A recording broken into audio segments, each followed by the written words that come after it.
Many years ago, I want to say about 10 years ago, I ended up in New Zealand.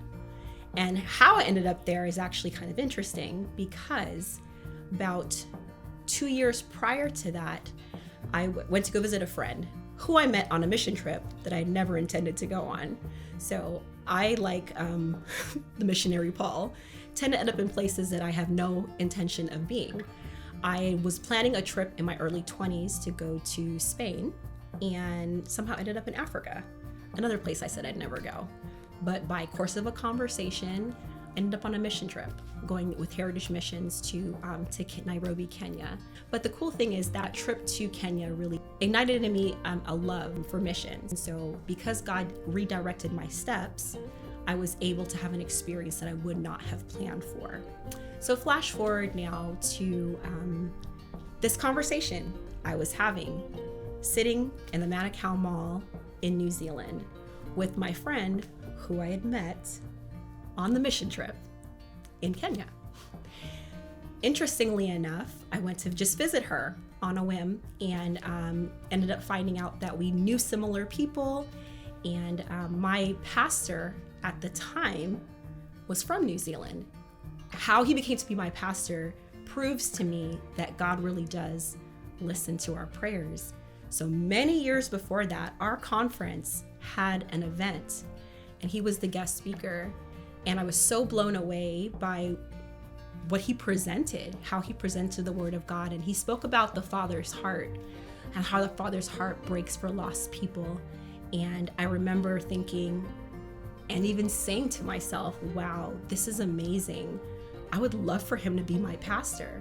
And flash forward less than a couple years later, he did become the pastor of a church that I ended up being in ministry at for over 15 years. And so just a simple little statement God heard and he provided. So with this conversation, we were just, again, eating our fish and chips. And my friend happened to mention that he went to boarding school when he grew up, SCCA boarding school. And I was like, I didn't know that about you. What's the name of the school and what was your experience like? And he just happened to say Longburn Adventist Academy. I was like, okay, that's different, right? I didn't know this. Didn't think anything about it at all. We finished our conversation.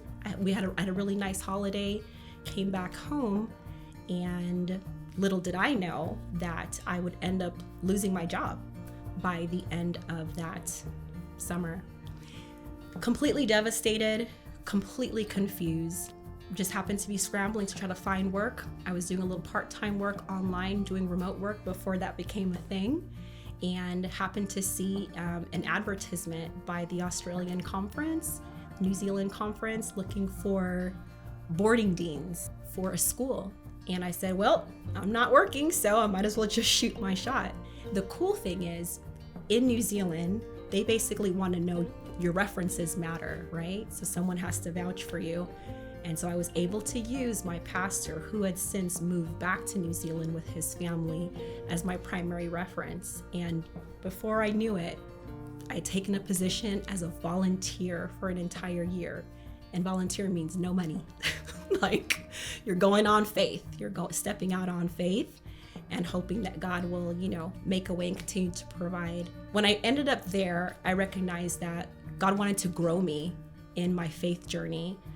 I think to myself that I would have never said yes had I known all that it entails. And I think a lot of times God knows that about us. He knows that if he were to show us or give us more illumination about the path that he has charted out for us, we'd say no and do our own thing.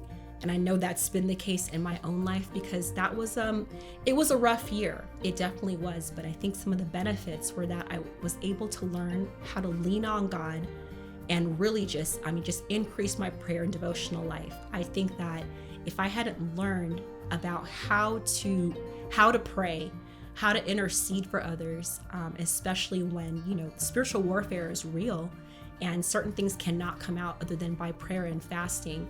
And if I hadn't really developed those spiritual disciplines, I think my life would look a lot different today.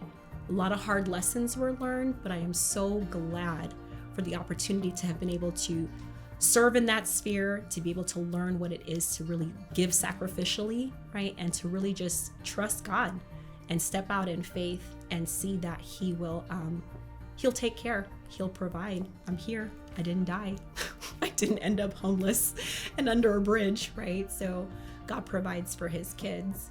The other things that I want for myself, God may see fit to provide. He may not. And so one of my new favorite verses is, the Lord directs our steps, so why try to understand everything along the way? Proverbs 20:24. And that's just a personal charge to me, because he knows the way that I take. And when he has tested me, and he sure has tested me, I will come forth as gold.